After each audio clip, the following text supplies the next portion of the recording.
There are four types of joints which are used in civil construction field.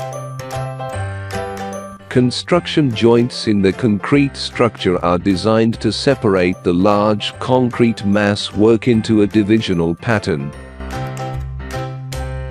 Expansion joints are made in structure in order to reduce the effect of deformation due to the expansion of construction material due to changes in temperature and weather. Contraction joints are the joints provided to prevent the excessive cracks due to shrinkage and contraction of concrete material.